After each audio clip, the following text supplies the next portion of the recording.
Welcome to the Scott Townsend Show, brought to you by Dietzo Man Productions.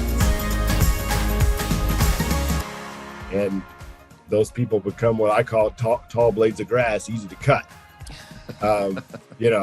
Whether you're at the top of an organization or you're just senior in your role and they don't really have another place for you to go. So that's laterally. Really scary. As you get older, knowing that I'm now considered a tall blade of grass. I'm very vulnerable right now, or I'm becoming vulnerable. Well, so that's the challenge, right? So you have to tell us in the market, hey, tell me about your 33 years of experience, and it better not be 1 year repeated 33 times.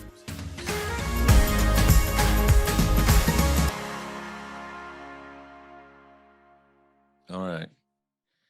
So thanks for doing this again, and no I think problem. This will be a good topic, especially for guys like me.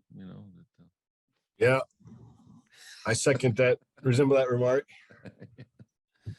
All right. Well, here today I'm with Glen Hall once again. Glen with Coltec Consulting, a good friend of mine and a great recruiter in the manufacturing industry. He's very strong in the recruiting for businesses in the manufacturing field. And so welcome. I'll catch you while you're getting a swallow there. Welcome, Glen. Yeah, welcome. Thank you for having me again, Scott. Appreciate it. Always enlightening. Last time we had a good discussion, 5 things recruiters wish all job seekers knew. That was a great episode. If you haven't watched or listened to that, you should. It was really good. So it was so good, I thought we should have Glen back and talk some more, because there are so many people out there that are job searching, looking for jobs. The job landscape has changed so dramatically in the last 2 years, it's not even funny. COVID's got everybody rethinking everything, and people are trying to adjust and, get their feet on the ground. And do I work from home? Do I go into the office? Right. Blah, blah, right. Blah. I have options now. But one of the, I was talking to Glen about what we should discuss, and I don't know, the idea of ageism came in, popped in my brain, and so maybe we talk about that for a little bit, Glen. What's up with ageism? Is it a real thing? What's going on? I absolutely think it's real. I mean, what is it?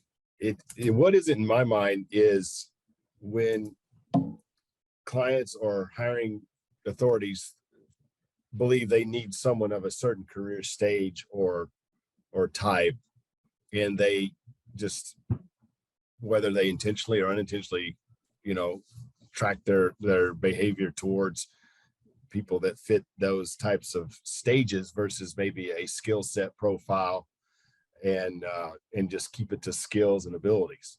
And they think about, well, there's time involved with that, or a stage of career when someone might be best to come into this role. And there is some time and place for that discussion, but man, people sometimes get it in their head. I want someone of a certain career stage for this particular type of opportunity. And so that leads to bias related to age in my mind. That's how I define it.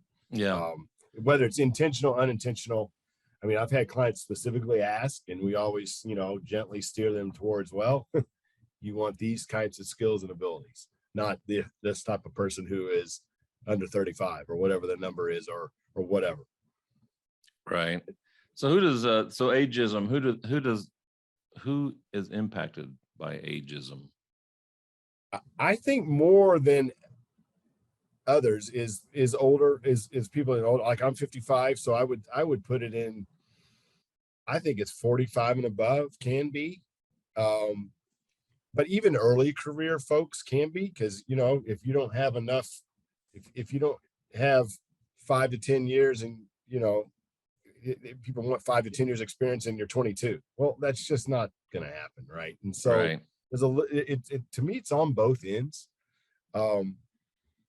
But it tends to not be as a prevalent in the middle spectrum of the career stages. The latter career stage is probably most complained about and most noticed. But it does exist in the earlier career stages as well.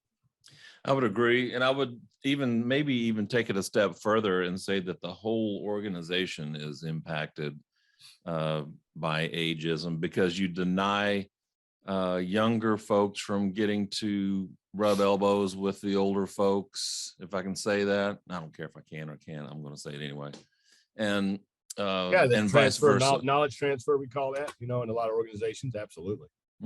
So you have young folks with lots of energy, and you have older folks with lots of experience and knowledge and wisdom, and if you can mix those all together into a nice recipe, that seems to be best, rather than just having a bunch of energy or having a bunch of experience. I don't know. Right.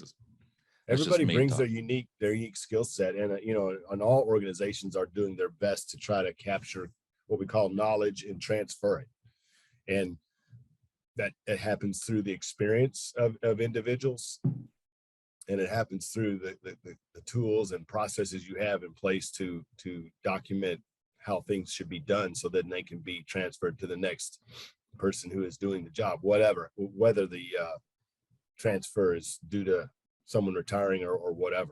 It's a tough thing, but I do think that's companies that don't sort of understand that and try to understand knowledge management, if we will. I mean, I even got into a little knowledge management when I was an Ernst & Young consultant a long time ago, and to me, it's more powerful of a challenge now than ever, because of the transition of employees in the marketplace, and the shorter tenures of all those employees in aggregate. Do you think that older employees tend to be more loyal, or? By definition, yes, but at the same time, it's very much, it depends, right? Older employees now have also been through 2 or 3 major events, right? If you look at COVID as a major transition event, 2008. I was around during 9/11. That was a pretty major event. Even predates my career, because I was still in high school, college. The early 80s in the auto industry was a big major event. So people have been impacted. Right. When do you think people start? Maybe you've already answered this question. When do people start experiencing ageism for the most part? Well, that's a good question. I think it's different by sector and by what the skill set is. But typically over 50, I would put it at that. But man, I deal in a lot of just scarce skill sets in the manufacturing sector, where I do a lot of work. And so if you're a machinist or a welder or an engineer or a particular supply chain person or buyer, planner, whatever it is you do, quality systems, particular sales, you deeper the niche, the fatter the fee, we say in consulting. And I think I have that mindset as I coach job seekers. Think about your skills. So you become immune to discussions about duplication, in terms of, well, we could get someone who's younger to maybe come in and do that because their skill is about the same as someone who's earlier career. You got to understand your own unique path in your career, so that you're not sort of taken for granted or feeling made to be duplicative in your skills. Right. And I think that's a understanding of yourself as well. But it does happen as you get up there, right? So I would put that 45, 50 and above. What would you say if I asked you, who's the safest? Let's see, a 65-year-old airline pilot, or a 25-year-old or a 30-year-old airline pilot? Who would you rather sit behind? Well, my gut is, because of my own bias, is the older airline pilot. But we know they're all qualified, or they wouldn't be in the chair, because that's a very regulated industry. So I do trust everyone that's in the chair. I don't care what they who win or what. But as far as safe, because they're kind of a union driven group, they tend to age people out at certain times. I mean, I started my career in the auto industry, and A lot of those people are kind of aged out because the pension plans become mature. People get out, they still, whether they have many years left or they really are done. And so they, the auto industry sort of developed those programs many, many decades ago. And now, people are living longer, people want to work longer. It's changed. And now they've got pension liability, but they've also more than anything, they've got knowledge that walks out the door. So a lot of those folks end up coming back. And so, I think it's an interesting dynamic. Talk about the brain drain that occurs. I've seen that happen firsthand. Yeah, it's kind of stunning, but companies, when they're have to manage their balance sheet for shareholders and near-term results, quarter by quarter results, they sometimes have to look hard at what are now becoming the higher salaries in the range, which tends to be the more senior level employees. And that can be senior level as far as level, and senior in terms of seniority, in terms of time in the business. And those people become what I call tall blades of grass, easy to cut. Whether you're at the top of an organization or you're just senior in your role, and they don't really have another place for you to go. So that's really scary as you get older, knowing that I'm now considered a tall blade of grass. I'm very vulnerable right now, or I'm becoming vulnerable. Well, so that's the challenge, right? So you have to tell us in the market, hey, tell me about your 33 years of experience, and it better not be 1 year repeated 33 times. If that's the best you have, then I would suggest sharpen your pencil, talk to people who know you well, develop how you're unique, what problem you solve, and how you can solve the problem of the person across the table from you. And I always kind of steer these conversations. I know we're going a different way, but I had the same conversation with people in their later stage of their career versus early stage. It's a flipped conversation. If you have 33 years, like in my case, I have 33 years, I'll use that number. I better be able to tell you how my 33 years are really unique and how I can come in and just solve your problems, just what we call turnkey. Yeah. But if I have 3 years or 0 years, like my 2 college age sons, you have to show me that, hey, I can learn fast. I've got a track record of adapting. I got a track record of being able to come in and figure things out. I've done a few short-term projects. I've shown I can get along with people. I'll ramp fast. Oh, I'll probably work cheaper. Even though I would never tell someone to sell themselves short on money, go where the value is, worry about the problem you're solving, and then worry about the money coming out. Whether you've got 10 years or 1 year doing it, it's about the problem you solve, not because you've been doing it so long. So you're a tall blade of grass. And I think what I'm hearing you say is as you become older, to stay relevant, to stay valuable, like you said, instead of having 1 year repeated 33 times, which is hilarious,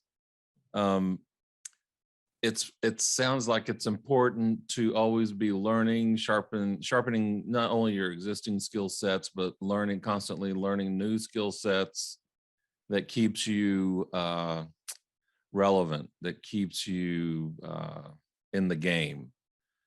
So that you don't get cut. I mean, you can still get cut, I guess, but it would be a whole lot harder to cut someone who's like super valuable than it is for the guy that's been repeating the same year for 33 years. Right. I mean, that is, if you're that person who just wants, and it kind of almost cringe when I hear someone, well, I want to just find one more job that I can just retire at. I'm like, okay, great. That would be everybody's utopia, but that's your problem, not your audience's problem. So you have to project. When someone says that, I always think they're thinking about their problems. They're not thinking about my client's problems. So what are they doing to show that my client's problems would go away by bringing them into the organization? And that's a here and now problem right here. And again, you can't control that oh man, that person, man, I don't know if they can adapt. Just demonstrate it, right? And talk about results, talk about, hey, I went and learned this, or I adapted to this type of situation, or I took my experience here and we created an opportunity of improvement there.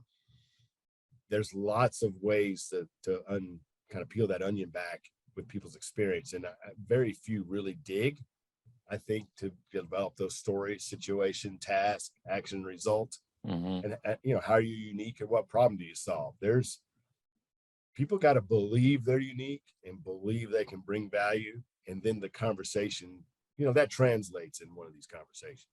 Right. I also think it seems like older people can be their worst enemy when they say things like, but that's just the way we've always done it, Right. That right. almost like cements the person that's hearing that's like, oh my God. Yeah. I don't want to do it like we've always done it. No, times are changing. I got a problem here. That's why I'm talking to you. And I don't want the status quo. I need someone to come in and change it up. So, that's the dynamic of a hiring manager's decision. Do I go with someone that, man, I don't know if they have enough skills and time in the saddle to tackle this thing, but I like their energy and their gumption and their ability to adapt? Or if I look at someone else and I go, man, I know that person's been there, done that, but I don't know if they have the ability to adapt and, use, like we say, bring the good and leave the bad of what they did in the past and help me solve my problem today. I had an HR guy tell me that the reason why they wouldn't consider me is because I don't have enough runway in front of me. And that's a dangerous statement, I think. I don't think he should have said that, but I think he should have come up with a better reason. Even though people talk about that, but then they'll also say, I'm not promising you a no-cut contract for 5 years. You're not going to be able to give us 5 years. Well, wait a minute. You're not promising a no-cut contract for 5 years. So come on. Right. How about we just get through the next, 18 months or whatever this problem right in front of us. That's interesting. You experience ageism in all kinds of ways, and sometimes it's just right up in your face. And so tell me what you would do in this situation. Sure. I'm asking for some advice here. You tell me what I should have done. I'm sitting in a cubicle, the guy next to me in his cubicle, and there's those little windows, Yeah. that with the little 3x4 piece of glass, Yeah. And he took a Sharpie and he wrote backwards to him so that I could read. It looked like he wrote on the glass, "You are old." What would you have done? So this is your colleague who did that? Yeah. It always kind of, what's the context, right? Was it in kidding? Like, you got a good relationship with this person? No. You don't have a good relationship with this person. Oh, that's interesting. I was in a bad relationship, but it wasn't much of a relationship. I didn't know. Right. Well. So it's definitely not taken in jest or kidding or in good, right. There was it was pointed. It was definitely pointed. Oh, wow. What would I have done? I definitely would spoke up about it, and I'd take it to the source first. And if they can't deal with it, then you go. I assume maybe you have the same supervisor, same Right. hiring or same authority. Right. Go there. And if that can't be resolved, you can always go to HR, but then you're like, ugh, am I that person bringing stuff to HR? But that's why, again, all these companies have to comply. EEOC, harassment, there's a lot of things that could be interpreted as if it was definitely deemed as hostile. Yeah. That's a tough one.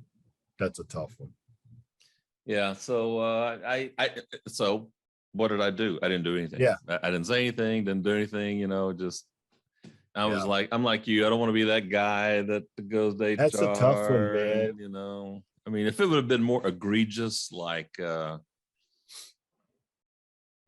I don't know, can't even think of what that might be. Then I probably would, but it was a young kid just being a Right. dumbass, Right. just didn't know Right.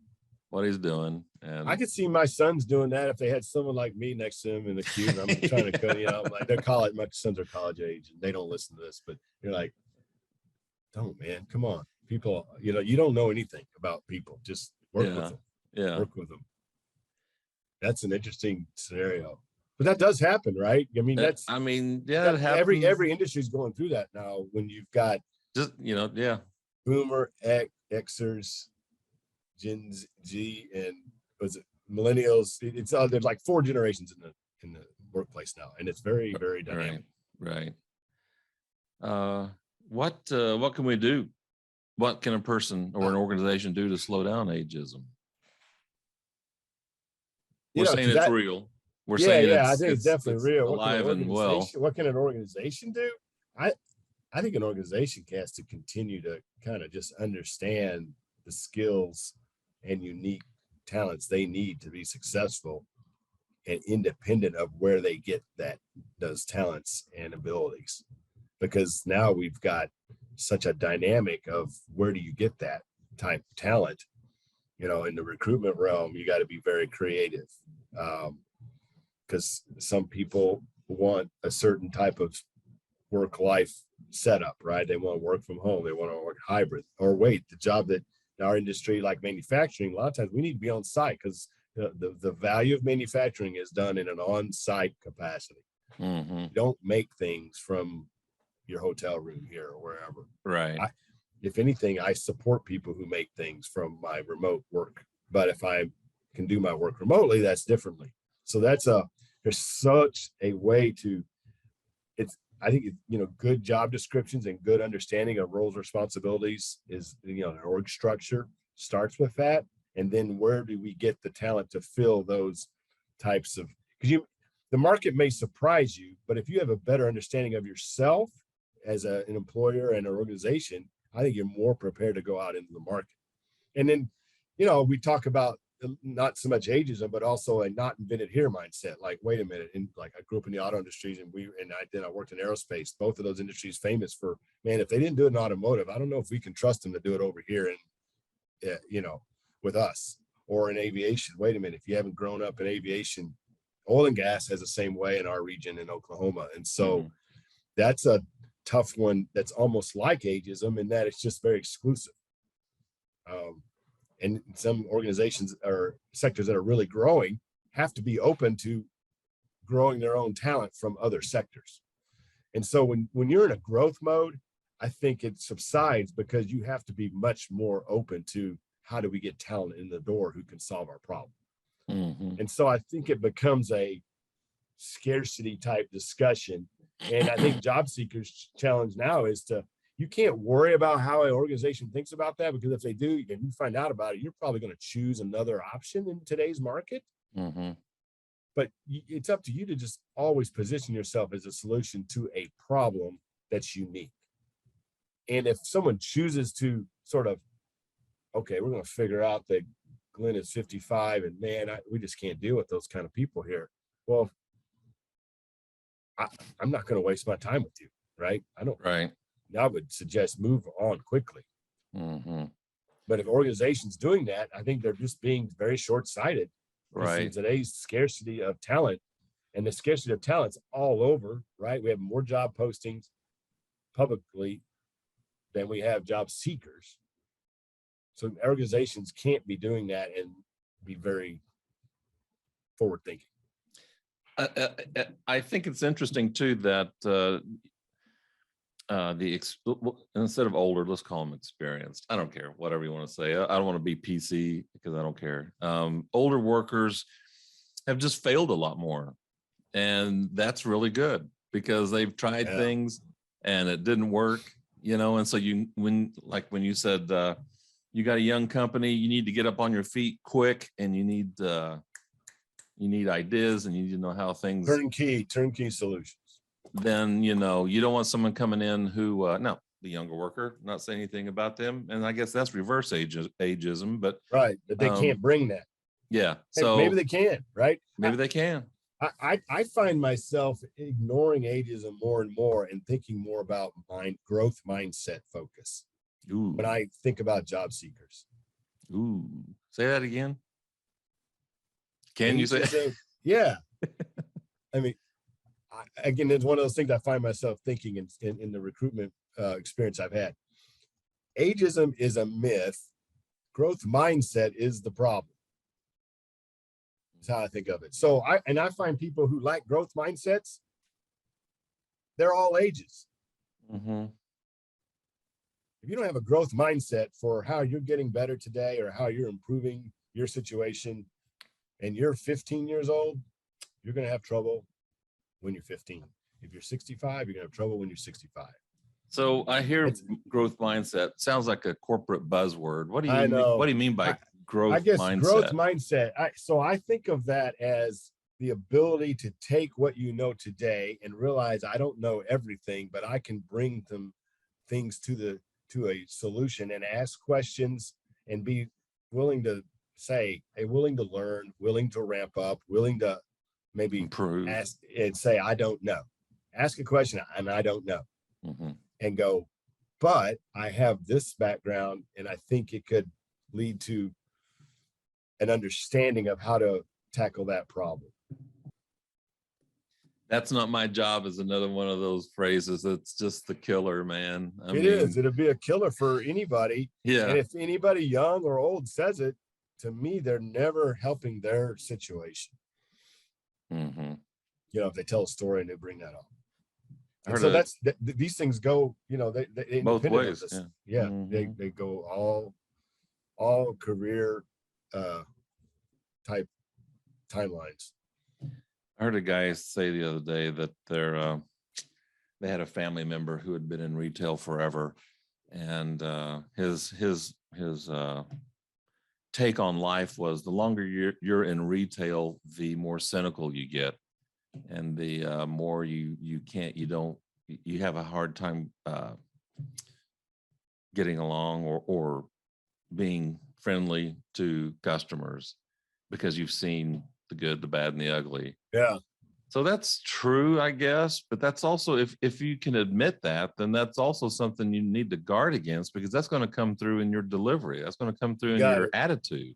Yeah, we coach people, as you know, OJT, and if you haven't processed your emotions for the situation you were in or came out of or are going through right now, it will definitely come out in your delivery and in your what we call your personal brand, and when you express yourself and meet people and go work through that, right? It's tough. How do you work through stuff like that? We say in community, you know, we say get with people who know you well, practice your stories, work on your delivery. In some cases, you got to go away and process that, right? So, you know, bring some balance to your life. We talk about volunteering, giving to others first, because the more you think about others, the less you kind of focus on your desperate nature of their situation of your own. It's you know, it's kind of a paradox, right? I need to feed the kids, I need to get the mortgage paid, but I don't have a job. That's pretty paramount in a lot of people's mindsets. But if you go out and help others, you start to go, well, wait a minute, these are skills that I have, or there are people that are even more challenged than I am in the whole scenario of challenges. And as you kind of, it helps you process your current situation and maybe level set you back to, okay, wait, I do have these skills and abilities. I can go talk to people now in a clear, concise, positive manner. I had someone tell me also that they saw a picture of me and they said, if you want to better the chances of getting a job, I would dye your hair. And I don't know, I just didn't want to do that, you know. I think it's stupid, but you know, it's so funny. I am 55 and I look young and I don't dye my hair. So it's like, I know, but I don't, man, if it all fell out, I wouldn't know. Yeah. I think it's bad advice, because just be who you are. Right. Again, you know, personal appearance, all this stuff, how you present yourself, all very important, but also be who you are. I always think about the realtor business cards I get, and then I see the realtor in person. I go, whoa, whoa. LinkedIn, we say take a picture that's really you, so it just fosters connectivity. Yeah, you don't want you don't want glamour shots, you know. No, yeah, exactly. And I've even adjusted my LinkedIn picture once because I had a couple of candidates go, "Well, you look different than your LinkedIn picture." I'm like, "That thing's only 4 years old, 3 years old."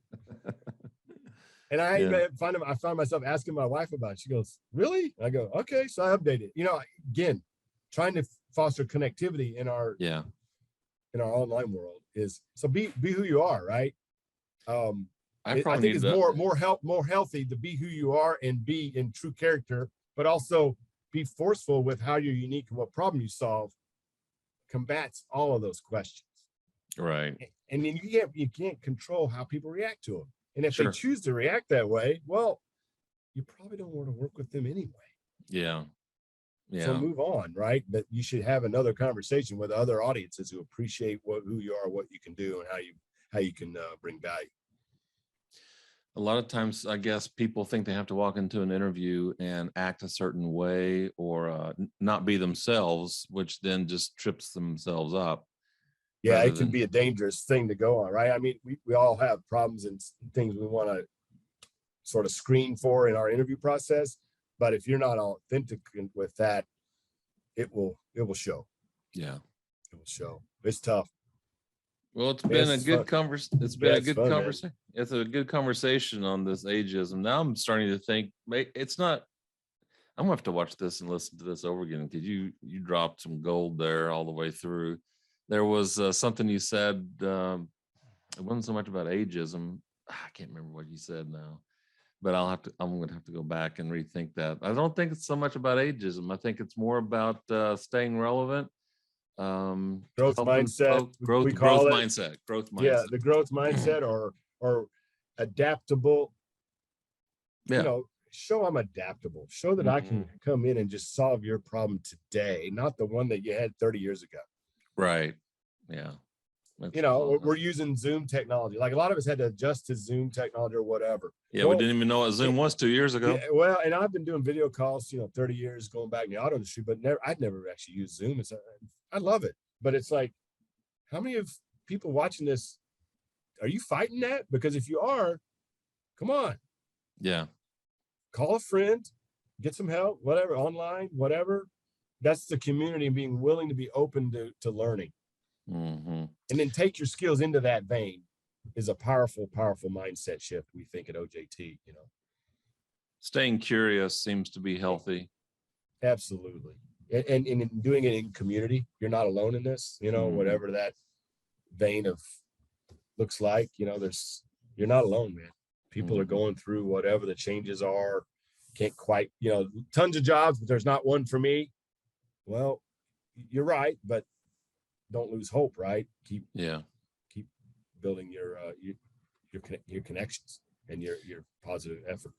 So this podcast is kind of like a community. There's people out there listening, watching, so if you are watching and listening, hopefully you've gained some, I have some gold from awesome. Glenn and his experience. And you know what? We'll probably have to have you on again sometime. That's fine, man. I appreciate your time. You're helping me. You help me think, because sometimes your questions pull out things I find myself saying in my job search coaching or in my coaching to candidates or even coaching to clients, right? Right. Ageism is something I hear from clients sometimes, and I gently steer them to skills and abilities, Yeah.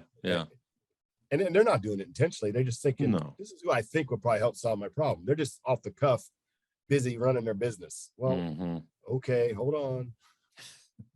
Let's course correct here. And that's you as a job seeker has to do that too. Be the captain of your effort. So if anybody has any questions or needs more information, how do they get in touch with you?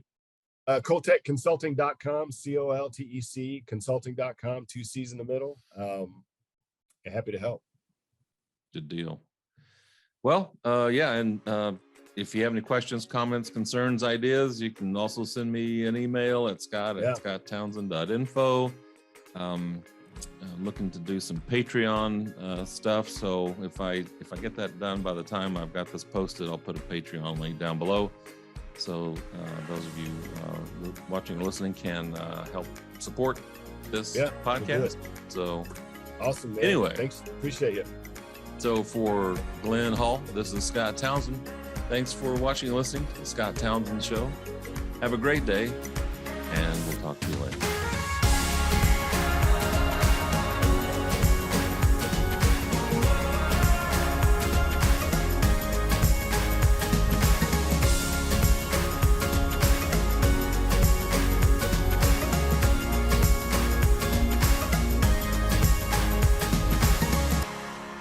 The Scott Townsend Show is a Deetso Man production. For more episodes, visit the Scott Townsend Show YouTube channel, listen on Apple Podcasts, or wherever you listen to your favorite shows.